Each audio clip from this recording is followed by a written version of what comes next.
Welcome to another week of Instigating with Clarkey and Drury. And Clarkey, there's a lot to cover here, okay? There's a lot You need to pick cover. up the energy a little bit. What are you talking about, man? Well, I'm fired up. I'm Leafs excited. have won 2 in a row. Let's go. Yeah, I'm so excited about that. I can't wait to talk about that. And look, when we want to talk about the Leafs and we want to get some insight into, some coaching takes and we want to dig into strategy and talking about all that good stuff. There's a guy we turn to. He's a good friend of the show.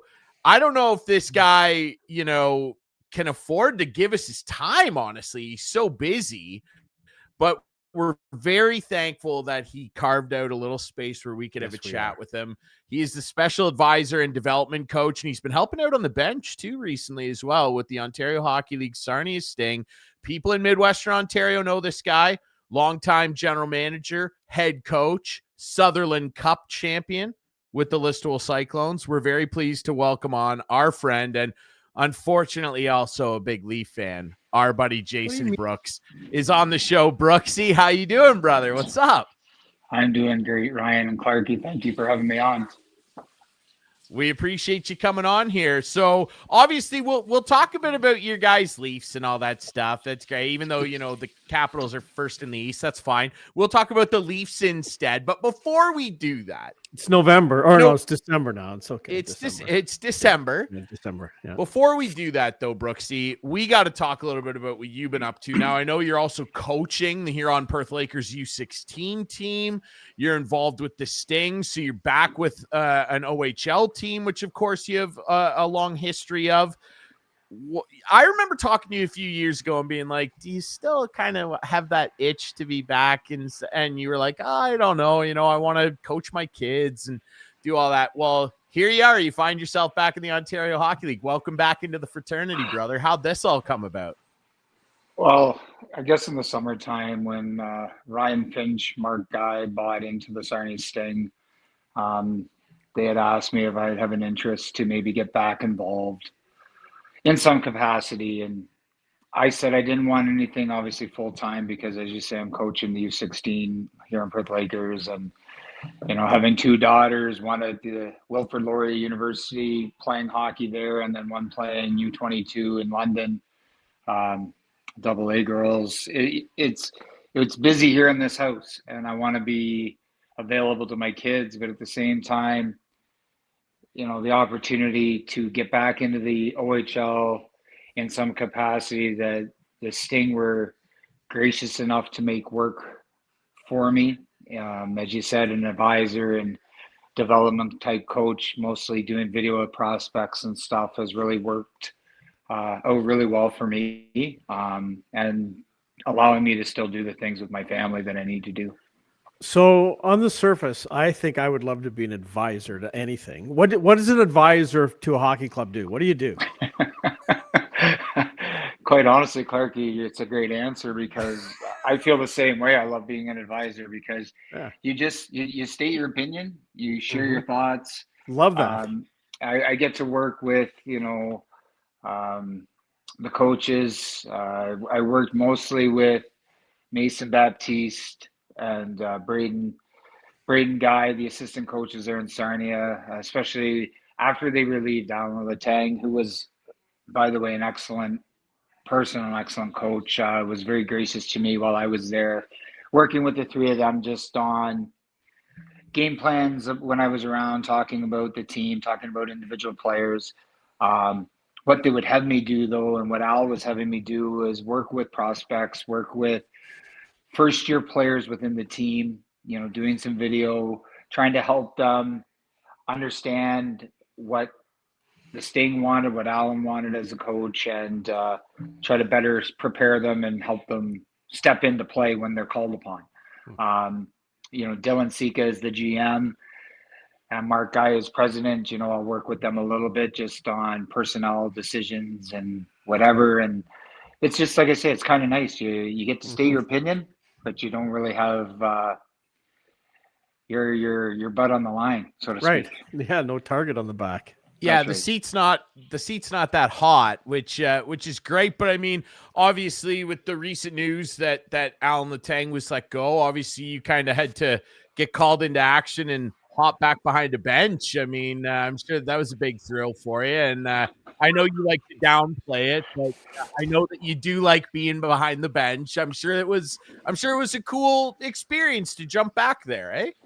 Honestly, it was a great experience. I can't sugarcoat it and come off that it wasn't a big deal. It was cool to be back on the bench. I mean, remembering, trying to remember back to my days in Guelph, trying to remember back at my days in Niagara and the speed and the talent.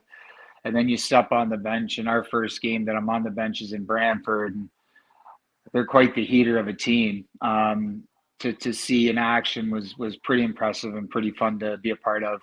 Um, I will say that the players in Sarnia is a great group of kids. Like they genuinely are a great group of kids. They care. There's lots of talent there, and now with Matthew Turcotte coming in to coach, hopefully he can right the ship and they can start putting some wins together. Yeah, they certainly have an interesting collection of young talent there, and you'll have to pass this on for me. I'll see him on December. He's an 12th, advisor too. It sounds like some advisories coming up here. There's some advising, which is good. I mean, you could do worse than having Brooksy be your advisor. I might need him to be my play-by-play advisor because I'm gonna have to make a sincere apology to Jacob Reese when you guys come to town. Are you going to be at the game on the 12th? Are you coming to take that in at the Sleeman Center, Brooksy? Ryan, you're asking me questions a week out. I'm lucky to know my tomorrow. If we aren't playing with the Lakers and my daughter isn't playing, then there is a possibility. We will see. I'll cross my fingers and hope I see you there. But you'll have to pass this on for me, and I'll see him on the 12th. I have to make a public apology to Jacob Reese, who I spent the entire last game that they were in Guelph calling Reese Jacob, because I made a Cardinal. I did the Cardinal sin, Clarkey. You would hate this. You'd be really upset with me. I trusted the in-house roster sheet, which, to be fair, is done by interns. But I trusted it, and it had him listed as Reese Jacob. It also had a bunch of the stats on it wrong. I know I can no longer use it. Can't use the in-house media packet, so just beware of that. I spent the entire night calling him Reese Jacob, and I felt absolutely sick to my stomach after. Absolutely sick to my stomach. It's a disgusting thing to do, and I will be talking to Jacob Reese when he comes to town and apologizing to him. When you consider all of the experiences that you've had, not only from a leadership perspective, GM experience that you've got, advising, but coaching as well at numerous levels. What's it like having to kind of handle guys at different levels, Brooksy? I mean, you've had tremendous success in the Greater Ontario Hockey League, previous experience in the Ontario Hockey League. Now you're coaching U16 AAA. What's the biggest differences in trying to handle the expectations and the ups and downs that these guys experience throughout those different types of levels? I'm sure that you have to approach it a little differently. It's funny you say that, but really it isn't that much different. I mean, you push and challenge and you can be hard, but at the same time, a U16 kid is looking to get drafted, right? That's his goal. An OHL kid is looking to get drafted to the NHL. That's their goal. So realistically, it's the same things same issues you're dealing with at both levels. Just obviously the OHL guys, it's on a bit grander scale because it's the NHL they're trying to get to. Obviously with Junior B, it's different. They're fighting and trying hard to get noticed and get accepted. And again, you coach them the same way. You push them and challenge them, but at the same time, you know what they're going through and you talk to them and try to work with them as best you can. Absolutely. Well said. I need to ask you as well, because I wanted to bring up a picture. I like throwing this up there whenever we chat with you. It always makes me inevitably think of this, of course, the first Sutherland Cup championship in Listowel Cyclones history. They've now got 2 up there with, your cohort, your assistant coach on this team, Jesse Cole, leading them to one in 2023. But this was the first one, 2018. I was there for that, calling it on CKNX. We have very fond memories of this. It was the first Sutherland Cup championship that the radio station got to call. And I frequently run into guys and still stay in contact with guys from this team, including yourself. And all of them, whenever it gets brought up, all of them to a man are like, Brooksy was a very hard and demanding coach, but it made us all better. It made us better players. It made us better people.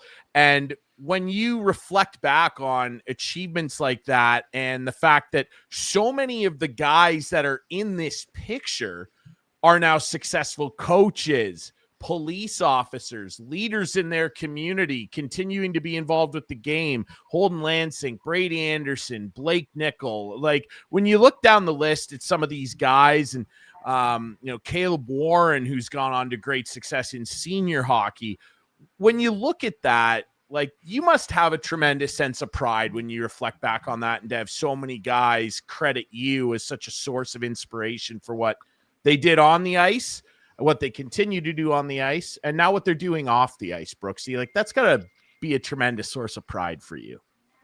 Source of pride, and a little humbling to hear that, because, I mean, they were a wonderful group of kids. I mean, they really were. And yeah, you know what? I did push them, and quite honestly, maybe I've gotten a little bit softer as I've gotten older because of coaching my own kids more and more.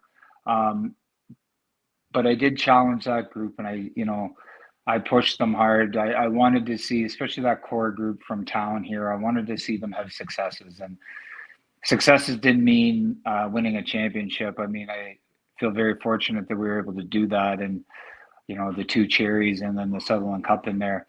But what you listed off, Ryan, is what's, so special for me, is to see the successes they've become now.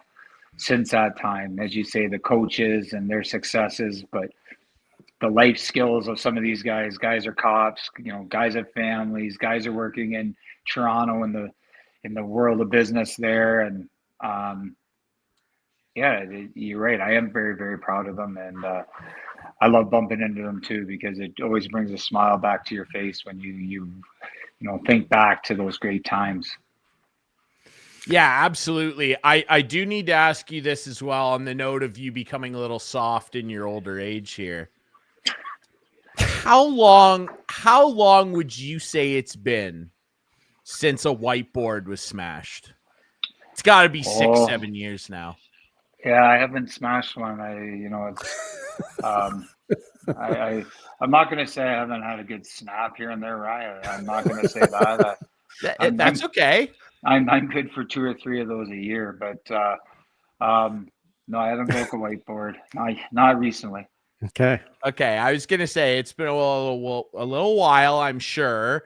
I will never forget running through Walmart one day, and I think it was that Sutherland Cup year. I think it was early 2018, and I saw Jesse Cole wheeling out a couple whiteboards in his cart, and I went, "You guys short on whiteboards?" He said, "Oh, don't ask." I understand what's occurring here. So yeah, that's good. That's okay good. Though. That's okay. Clarkey, okay. Do you want to let's talk about some. Yeah. I want you to advise me now. You're not getting paid for this, but is there a reason that I should be concerned with our Leafs hockey team here heading into December? They seem to be on a little bit of a roll here. 2 in a row, could have been 3 in a row if they had held on. 3 or 4. 3 or 4 here. The one loss to the Washington Capitals. I don't want to bring that up, but tell me, is there a reason for me to be panicking a little bit about this season? I'm not going to say panic, Clarkey, but I think, we have to have some concerns. Obviously with the injuries, number one. Mm-hmm. I think that's a tough one for them. I think the roster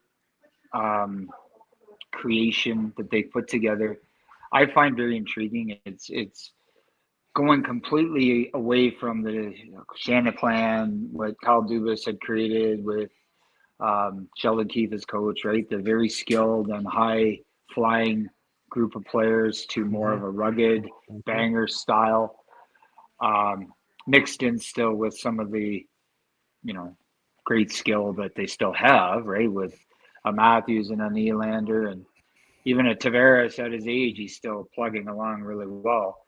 But it's that interesting 180 almost, right? That seems different. I think it's hard sometimes for Leaf fans to swallow it. You know what I mean? Like you're looking at them going, "Where's this offense? Where's the dynamic team we were, and now we're this bang and crash, and we hope for a goal, right? Where it was more, let's defend a little bit, but we can score, right?"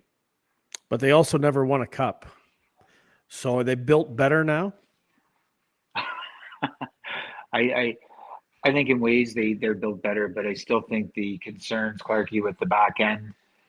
I get the pieces they've added, but I still think the back end is a concern. I think the goaltending, if healthy, is not a concern, but to stay healthy is a concern. And it's it's been a weird year for the goalies. Like we had Joe Wall out for we don't know why, and now Stolarz is out for we don't know why. It seemed like, he criticized the team. He then played like crap for a few games, and then he's disappeared. It's been a very bizarre year with the Leaf goaltending. When we went into the season thinking maybe it's the best 1-2 tandem in the league.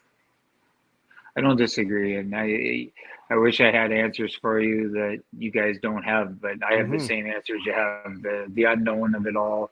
Yeah. But hopefully Joseph Wall here can kind of get his feet under him and get, keep rolling what he's doing, because I think he's played pretty well. I said to Ryan earlier, Clarkey, though, due to my scheduling conflicts, I haven't been able to watch the Leafs as much as I'd like to this year. Yep, so that's fair. I don't even get to hear it on the radio as much anymore. So it's been crazy. Yeah, no worries. You got to make sure you take some of that in. It's the last year of Bonesy. It's the last year of Joe Bowen. You got to take some of the radio in. Well, it's funny you say that. I actually, Callum, my son, and I went down to a Leaf game in November, early November against Utah. And we got to go down to the room. And as I'm heading down there with him, sure enough, there's Joe Bowen walks by. And, you're such a fan of the voice, and I didn't say anything because I didn't want to be any, that guy to say, "Hey, Mr. Bowen," but somebody did that. He starts talking and you just hear the voice off the radio and you're like, that is awesome. And Ryan, you have that same voice. Wow.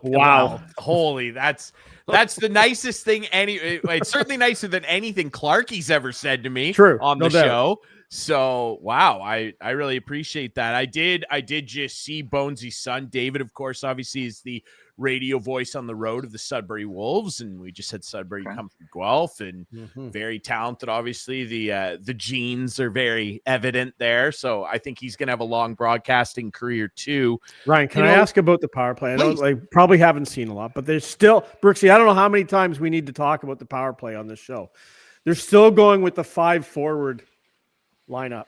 Apparently, that's going to be short-lived. Well, it should be. They're giving up shorthanded goals. The guys don't know what to do defensively.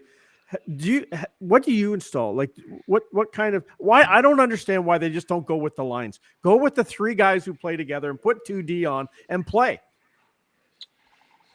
Yeah, I still come back to Clarkey. I think we've talked about Ryan's Capitals, but the Washington Capitals of the past, I always thought started what is the formula for success that a lot of teams adopted, right? Like that defenseman at the top that you have to fear, who's got the hammer of a shot, but has the ability to make passes, right? And Toronto really doesn't have that. I mean, Morgan Riley, I'll say he's a good NHL defenseman, offensive defenseman, but he's not elite. He's not that guy that puts fear into penalty killers from the top, right? And if you put fear into them at the top, that opens up Matthews and Nylander on the flanks, because they do have 2 shooters out there like those teams. But again, when you don't have that top player to put the fear into them, it's harder. Mm-hmm. Yeah, it absolutely is. I think that's something that's just been an ongoing thing that the Leafs, I mean, they've done a good job of kind of getting past it just on the raw talent that's available to them with the forwards. Now, obviously, a blow was dealt to that, obviously, with Mitch Marner leaving, and it's hard to replace that guy's ability on a power play. But one thing that's always kind of stuck out like a sore thumb to me with their power play in particular is that, and it's really been a thing that's, I don't know if plagued them is the right word, but maybe it is because they haven't had success. One thing that's plagued them is they have not had a number one defenseman the entire Matthews era. I like Morgan Riley. I think he's a good player. I would even maybe say at his peak, that one year that he hit, what's his career high? 72 points, I believe, Clarkey, 78 points. I would say at his peak, he's even a very good player, but not elite. And when you look back at recent cup winners, they don't have a Letang. They don't have a Carlson. They don't have a Duncan Keith, a Drew Doughty, a Chara. They're missing that. That's not there. And it can be a big thing. They don't have a Makar, a Hedman, Pietrangelo. Run down the list of recent cup winners. Carlson. Leafs don't have that guy. Well, you already said John Carlson, yeah. Johnny Carlson, not Eric. Almost Eric one time, but they just don't have that guy. And I do wonder if maybe they need to take a page out of someone like, and I don't say this disrespectfully, they won a Stanley Cup. I wonder if this Leafs decor needs to adopt maybe that 2006 Carolina Hurricanes identity defensively, where they had some good defensemen, but they didn't have like an elite puck moving guy. I think like Glenn Wesley and these Warriors back there. Maybe they need to mix that with a little bit of 2017 Penguins where Letang was hurt and they were basically just flipping the puck out and letting the forward skate into it. I don't know if that's something they need to try and adopt, Brooksy, but they need to get away from trying to play like they do have a number one defenseman, because they don't. Well, I think that's reasonable what you're saying. I think the hard part is a lot of these skilled Leaf forwards are puck possession guys. The Matthews, right? The Nylanders, the Tavarises, they want the puck. They want the puck to make plays.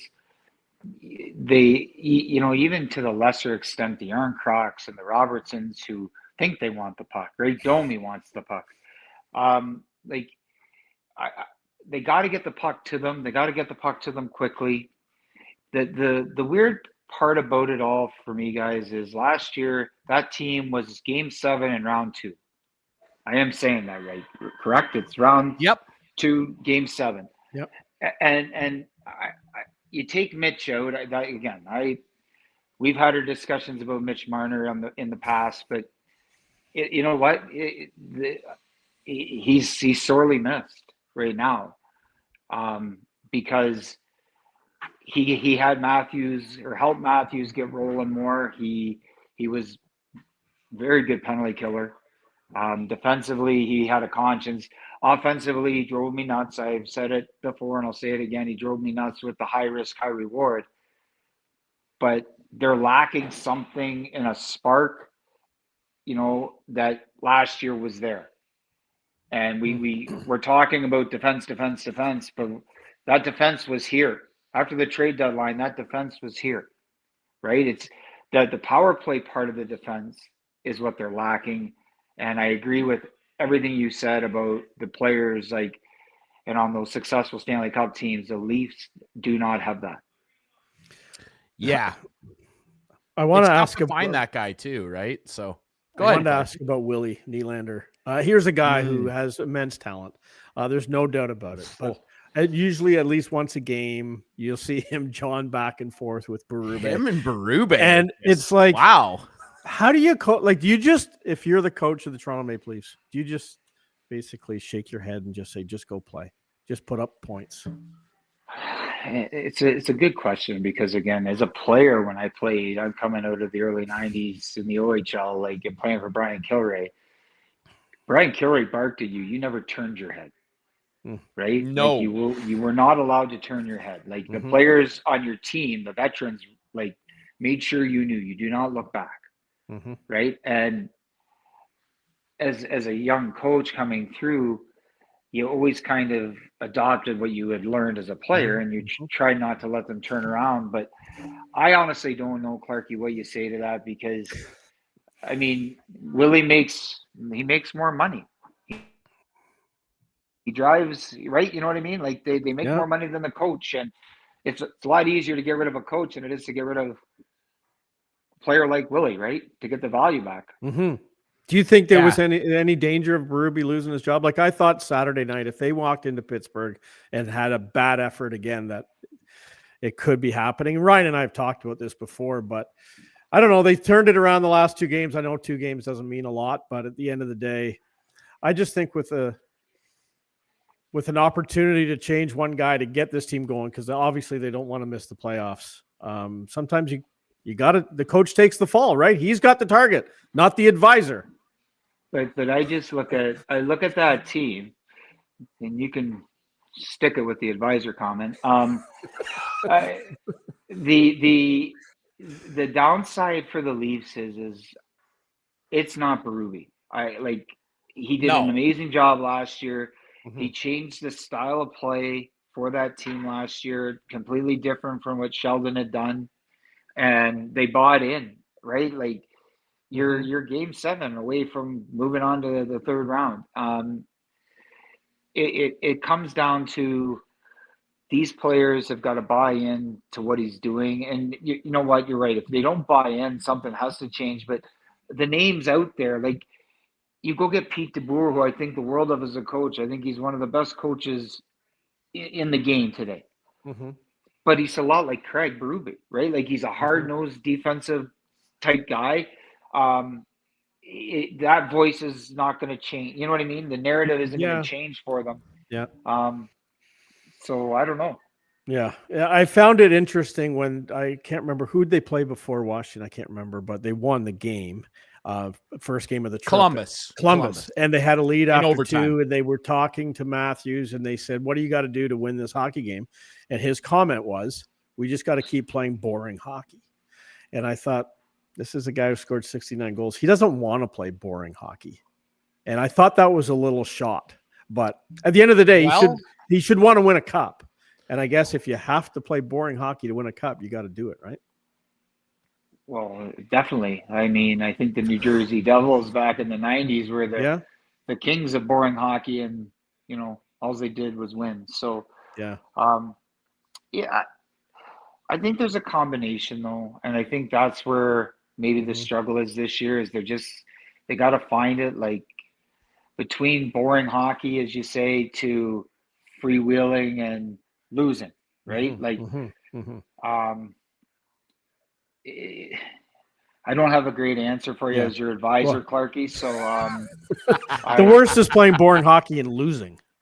Well, that's right, and if there's no emotion, there's zero emotion in it, so that's where they got to find the answer, right? Get some emotion. Yep, for sure.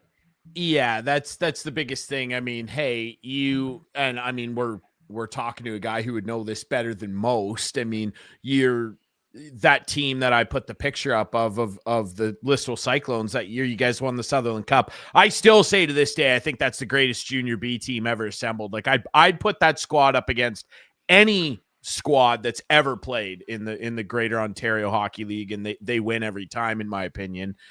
A lot of guys that were talented on that team, Holden Lansink and Colin Mercer and Herf and all those guys, like really talented players.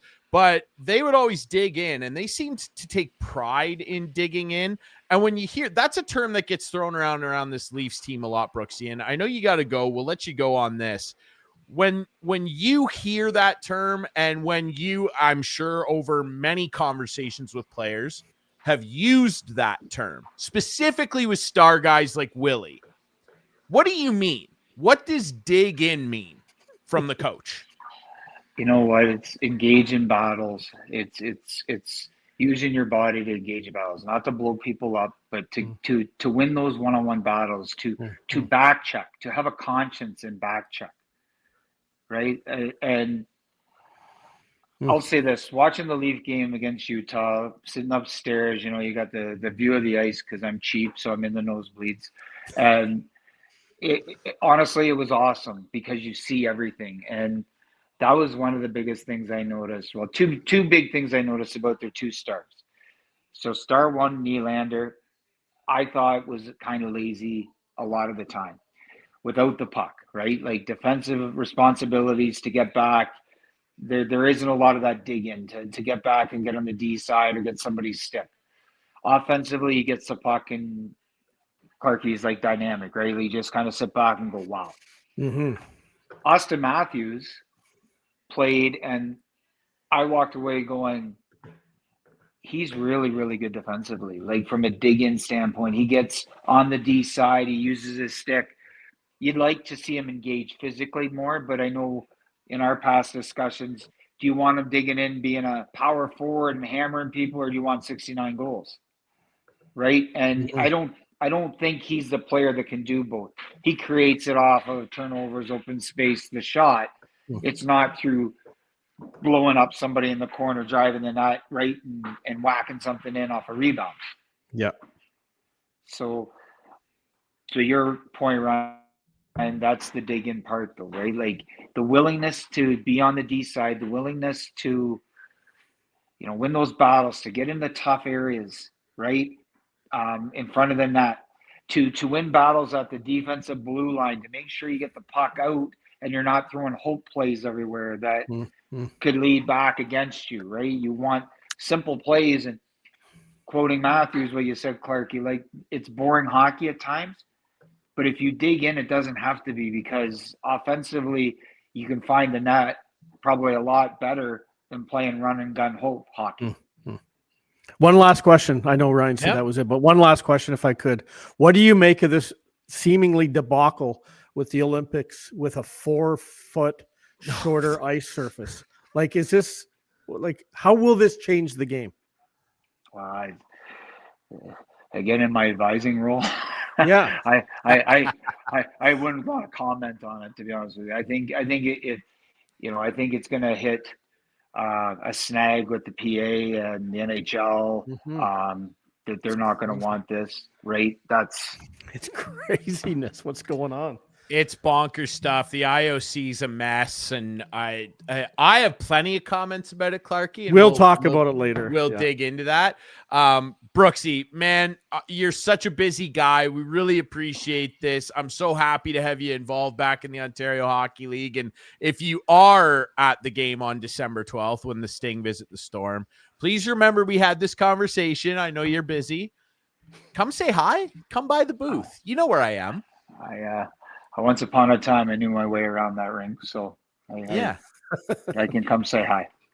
I'm in the same spot. It hasn't changed much. All right. So Memorial Cup's coming to town too. All right. I'm sure you've heard. So and congratulations on that, and congratulations to Guelph. It's a very exciting opportunity. The last one in 2002, my first year with the Storm. So it's long overdue, but it's a great opportunity for them, and to beat out Kitchener for that opportunity, who's a great franchise as well.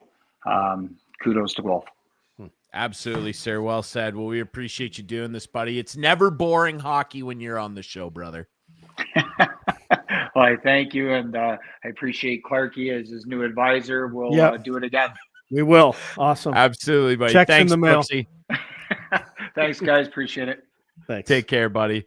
Oh, man. Jason Brooks, ladies and gentlemen, one of the finest human beings I've ever come across in this great game of hockey. Like, the guy, he's achieved so much. I mean, I can't help but think back to those great Listowel teams and we got to get him coaching the Leafs. We got to get him coaching the Leafs. Brooksy could absolutely coach the Leafs. I think.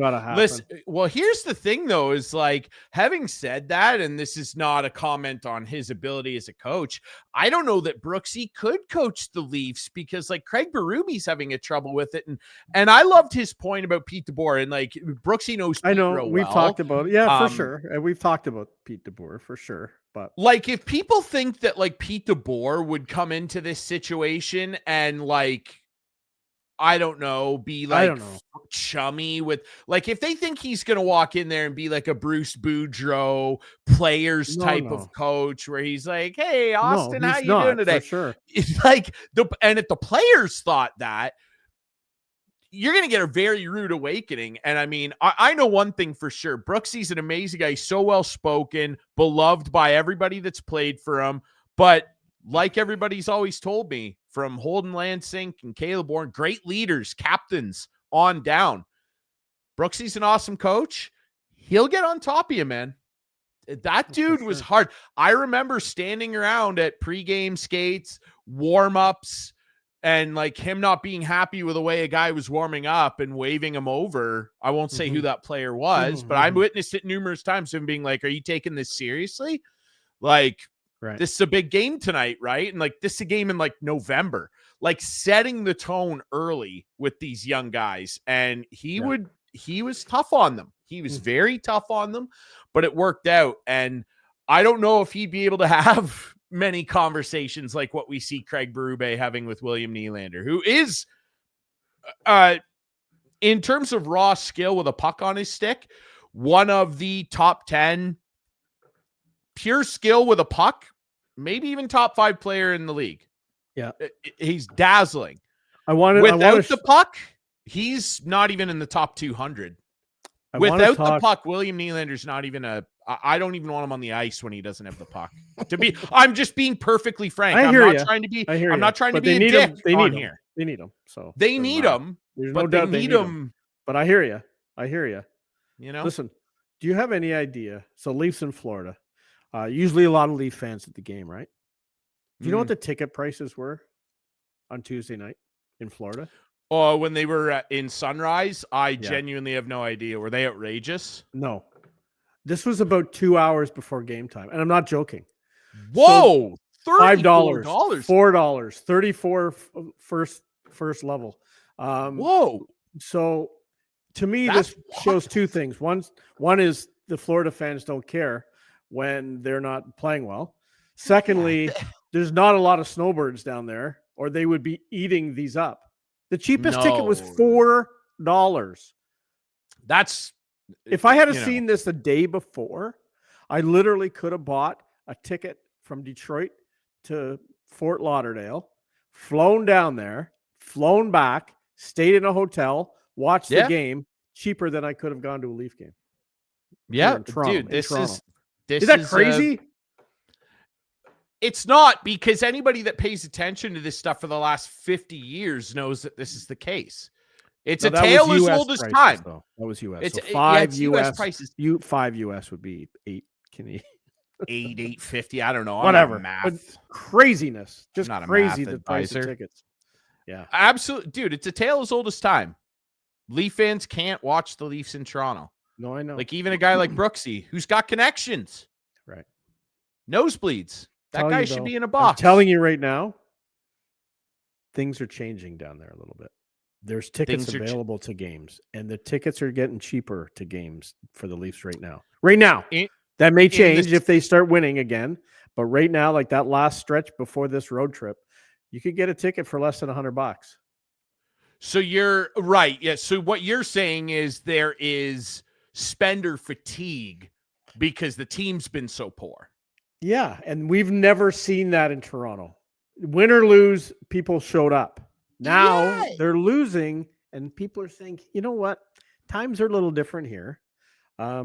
Screw you. That's very true. Yeah. Like the economic standing of many people in this great country of ours is not fantastic. And I think a lot of people, I heard Brian Hayes talking about it on Overdrive the last couple of days, just about his Christmas routine. And he's like, honestly, like I'm wheeling around and I'd be grabbing Leaf stuff. He's like, I got nephews and I'm grabbing Jay stuff. I don't think I bought any Leaf stuff for anybody, he said. And he's like, it's Jays all the time right now. And it's because of what they did. And, certainly the World Series tickets weren't affordable, but that was a buildup over a long time where people were like, wow, we're finally back. Whereas Leaf tickets, no matter if they're good or bad, are obscenely expensive. They have been, yes. Face value, they are for sure. Face value, yeah. I'm telling you, that secondhand market is coming down. Yeah. Well, which is good because we've talked about the secondhand. Well, the secondary market. Look, Clarkey, we could start another podcast just talking about ticketing. We'd probably be taken out though. We could. I don't care. What are they going to do? Like, what are they going to do? Like send a Russian admin bot to shut our site down? Like, or worse. I don't think they care about the little people enough to really pay attention. The Ticketmaster CEO, whatever his name is I don't think he's probably not on Twitter. But yeah, it is. I guess encouraging might not be the right word, but I mean, like, it's somewhat good to see that like people are showing some displeasure, right? And I mean, like, look, the team. Look, at the end of the day in sports, like, you bring it on yourself, right? Like, if you're successful, people are willing to put up with semi-obscene prices depending on the market and go, yeah, okay, it's $300 for a ticket, but they're really good. And this Matthews character's kicking around. And the way that they're playing this year, not recently, as we record this on Thursday, December 4th. It's Kate's birthday, by the way. Happy birthday, Kate. Kate's birthday. Wow. Got to get that on the show. I was in Louisville today. I should have dropped by. You could have dropped by. She was here very brief. She's off to a concert. She's off to go see Sean Desmond. How about that? Oh, but yeah, like, you look at it and it's strange to see the tide turn a little bit. And like, we're okay. They bring it on themselves, right? We're like, okay. We're okay. I think we're okay.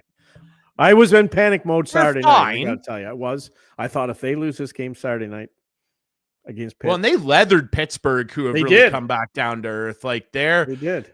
Pittsburgh, they're a better team, and they showed it. Leafs are a better team than Pittsburgh. Yeah, but they got to prove it. For God's sake, they should be. Absolutely, they should be.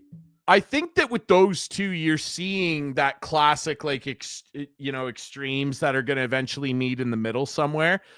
I think everybody was confident, myself included, having watched them the last number of years, because they're in Washington's division, of course. Yeah. Everybody was pretty confident Pittsburgh was not as good as what they were playing the first month and a half. Right. And a lot of people were maybe not as confident, but somewhat confident that there's no way the Leafs are this. The Leafs are probably this, and Pittsburgh's probably this. And that's kind of bearing fruit, certainly on the Pittsburgh side of things. And I mean, to no one's surprise, Washington is this, and that's great, right? So they're in first place, and now I know that you don't win stuff in December, but I just want, a lot of people were messaging me, Clarkey, not you, no, because you're classy. I was waiting for your message last week, but it didn't come. I know you were probably doing a game. But no, you usually do. You usually give me a little dig, which is fine. I don't message you. But I didn't dig you either when the Leafs were winning. And again, doesn't matter. The final score is the only thing that matters. It is, yeah. They were outshot heavily in that game. They were in it, but they got to close it out. They were up 2-0. Like, they got to close it out. If you're referencing the Washington game. Weren't they up 2-1 with 4 minutes left? I think so. Anyway, they were up with 4.5 minutes left, and then something like that. Yeah, it was a late comeback. Coming though, you could see the swarming, and you're like, "This isn't good."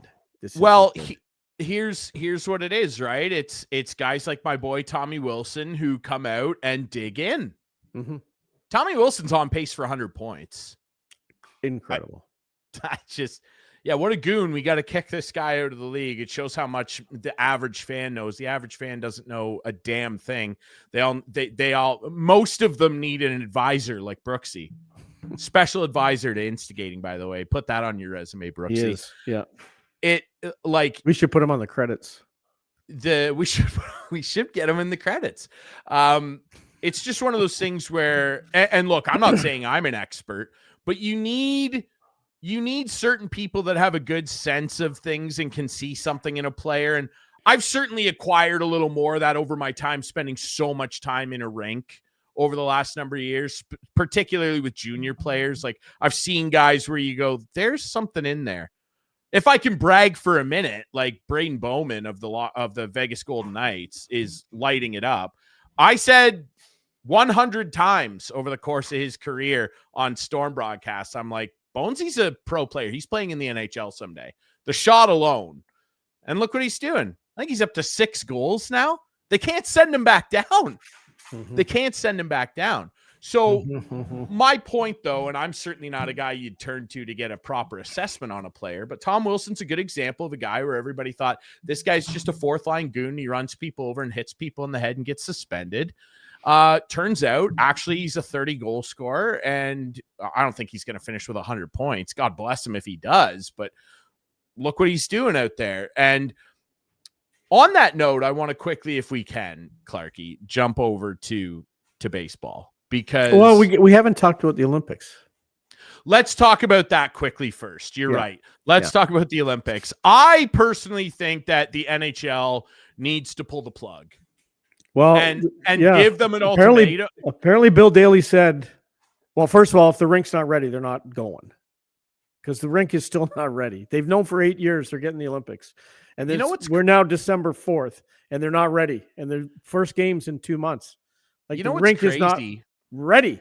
I don't understand it. February 11th, I believe, is supposed to be the first men's hockey game. But there's Paralympics in there. I guess that's after. There's women's. There's a whole deal. Yeah, there's a whole thing. Sure.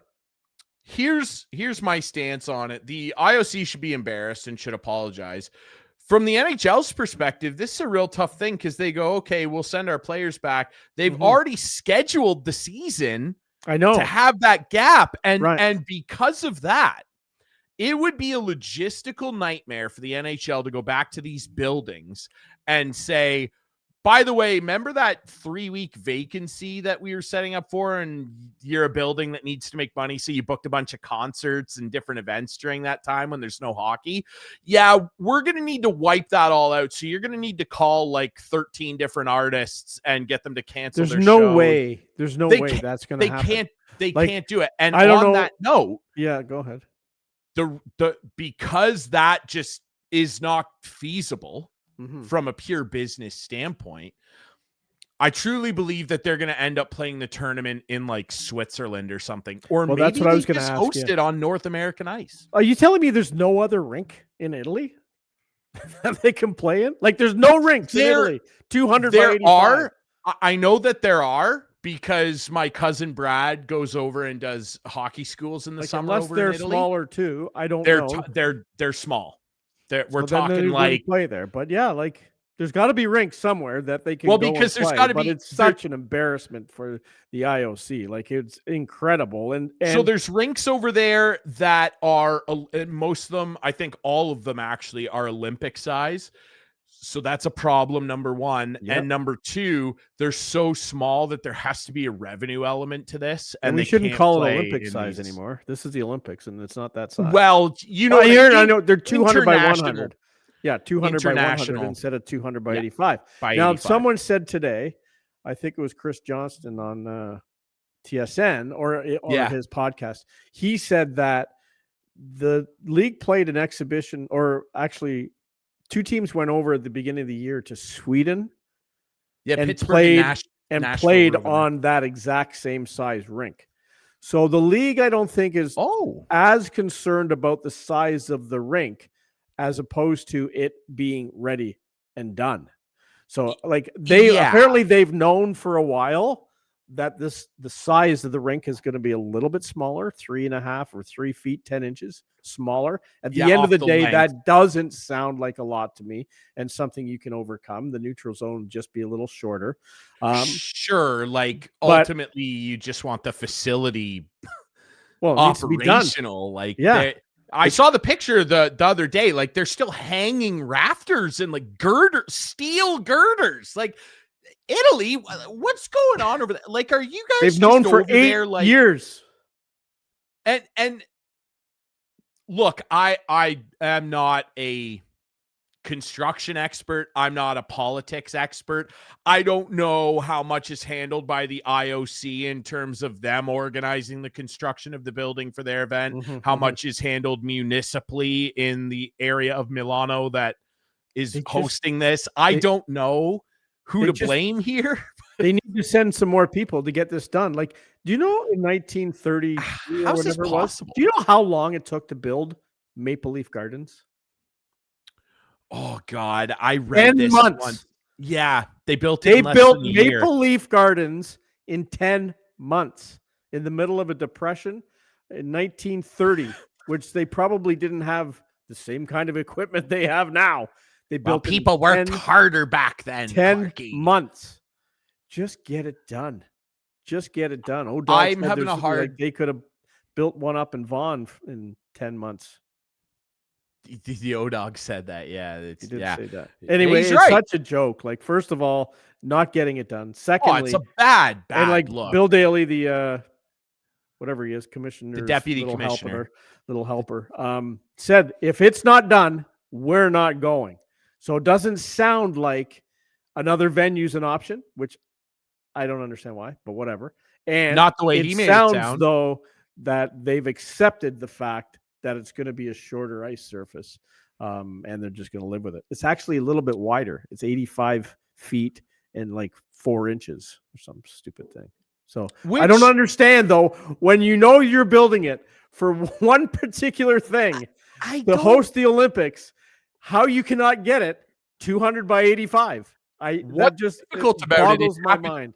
I know it's literally happened in 32 different venues in the National Hockey League and hundreds more across the AHL, ECHL, OHL. No, like, there was did a any time, of these though. guys, do they have tape measures in Italy? Yeah, I don't know, but there was a time. Do they have tape measures? There was a lot of league arenas in the NHL that were smaller. Boston and Buffalo, too, that come to mind. I think Chicago Stadium was too. The Detroit Olympia. The Olympia. Yeah. Yes. So there's been. I think they'll get over the fact it's a little smaller. I don't know if it's going to help a speedier team or a bigger team or what. That's not even a factor. I don't think it matters, and I don't think you pick your players because it's 3 feet shorter. I don't think you can do that. No, they were discussing that on a radio show yesterday. It's like, come on, just get over that. You got to pick the best players. But anyway, it's just anything. It's crazy we're talking about that. As opposed to, is Connor Bedard going to be on the team, or is John Tavares going to be on the team, or is Mitch Marner going to be on the team? Like, we should be talking. Well, Marner will be on the team. Well, we'll see. Marner will be on the team. I'll guarantee you. We'll see. On the team. We'll see. He's on the team. It's rubber stamped. I guarantee he's on. Okay, fine. You're being a little silly there. He's on the team. Who would you pick, Bedard? Is Tommy you had to Wilson pick between, he should be. There's no doubt Tom Wilson should be on the team. He should be. But if you had to pick between Bedard and Marner, who are you picking? I would take Marner. I would take Marner. Like, he played real well at the Four Nations and played on a line with McDavid and set up the overtime winning goal. Mm-hmm. I would take Marner. Okay, and who's in your goal? Let's change topic. Logan Thompson. It's not even a remote conversation for me anymore. He's the best goaltender in the NHL by a landslide. Someone said Scott Wedgwood. You know what? No, I agree. I know what the record is. I know what Colorado's record is. I know it's great, but that's he is my not point. One of the top 3 goalies in Canada.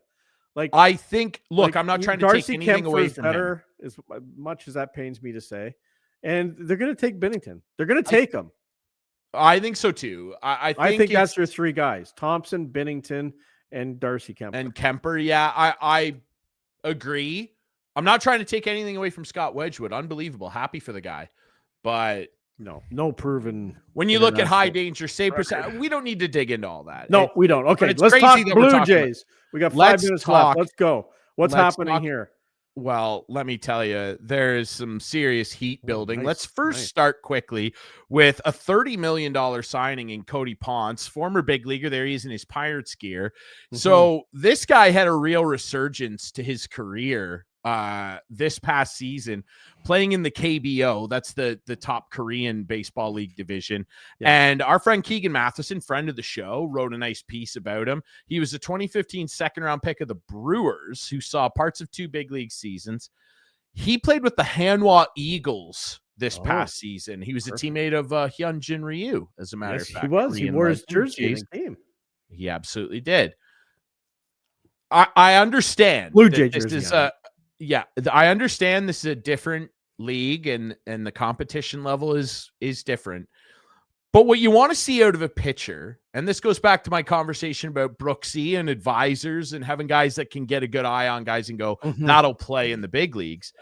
When a guy goes over there, you want to see them dominate. When you talk about a guy dominating, a 1.89 ERA, 252 Ks over 180 and 2/3 innings, which is a single season strikeout record. He also set a single game strikeout record in the KBO with an 18 strikeout game in May. League MVP. This guy tore apart the KBO. And the Jays said, we would like to bring you over here and get you into our bullpen. And the one thing that everybody is really harping on here, Clarkey, and that people are excited about is this changeup, this weird 3-finger split changeup that he has unlocked. Okay. I was watching video of it. This pitch is nasty. Holy cow. Nice. He is tearing people apart with this. Okay, I want you to clip this right now, okay? I would say producer Adam, but producer Adam's not here. So producer Ryan. It's producer Ryan. The Blue Jays this year. Okay. I'm going out on a limb here. We'll have their first, this next season, 2026. Okay. We'll have their first no-hitter since Dave Stieb. Someone's going to do it. I like Savage, that a lot. Ponce. Cease and desist. So Ponce could be part of one. I don't think he'll start. I don't know if they trade Barrios. We'll see what happens there. They need a stopper. They still you're right. Not be their closer. They still need a stopper. You know what? You're right. He could start. He could start. You're right. He could start. Anyway, I just think I like that starting lineup of pitchers that this team has. They're going to get a no-hitter. I'm not going as far as saying a perfect game, which never has happened. Perfect. Steve has come close twice to a perfect game. What are there? 27 all time? 27 perfect games in Major League Baseball history? Yeah. And Steve, I believe, Steve was 1 out away. He was 1 out of a perfect game twice. Anyway, and then he finally got his no. But the Jays will have a no-hitter this coming season. There you go. Well, Mark it, and we're going to play it the week after the show airs. Here's another prediction. A guy that's going to be in the outfield that watches that no-hitter, I think it just might be this gentleman right My goodness. Double down. They might be tripling down. You said double down a few weeks ago. This team might be tripling down. Quadrupling, quintupling, maybe sextupling. They have the dough. I don't know what the next one is. I can only go as far as sextuple. I don't know what the 7 one is. Once I'm not sure. Sextuple, you don't care. Okay. Dude, and that's where the show is canceled. No, Kyle Tucker down in Dunedin apparently really like the facilities. I hope it's not Ohtani 2.0. Could be. Sounds like it. Is he using this Blue Jay team again like Ohtani did to get a better deal elsewhere? That's my question for you. I hope not. I think Kyle Tucker's in a little bit of a different scenario, and I think that he saw what the Blue Jays did and sees a very nice fit for himself in that lineup with Vladdy, whether he hits cleanup or hits second, runs the base row, a 5-tool guy, a 5-tool guy. Power, hits for average, gets on base, runs the base as well, defends extremely well, is fast. I like it. If they sign Tucker, do they re-sign Bo Bichette? I think probably no, but they could. So who would you rather have? I heard Steve Phillips say he'd rather have Bo Bichette. I'd rather have Kyle Tucker. Steve Phillips says the other way around. I understand that, and Steve's a very smart guy. Look, Bo's a better all-around hitter. I think they're getting both. He leads the American League. Wow. I love your optimism. I think they're getting both. They're getting both. They're getting a no-hitter, and they're winning the World Series. You're a positive guy, man. Mark I it love down. this, man. I'm really fired up now. How So about am I. that? We got 30 seconds left now, and you're Well, finally buddy, fired up. I asked you at the beginning of the show to be fired up for this episode because you started low, but you've ended high. I like cortisol's through the roof. You pushed me there, Coach. I did. You pushed me there, Coach. I'm The advising. Reg Dunlop jacket. I love it. We're going to the Aces. I love it. All right, everybody. Remember, you can find this show on YouTube, all your favorite podcast apps, on Rogers TV. We really appreciate it. Follow us on social media at Instigating Pod. Thanks to Jason Brooks of the Sarnia Sting for joining us. Really appreciate everybody listening to and watching. As always, Instigating with Clarkey and Drury. We'll be back next week.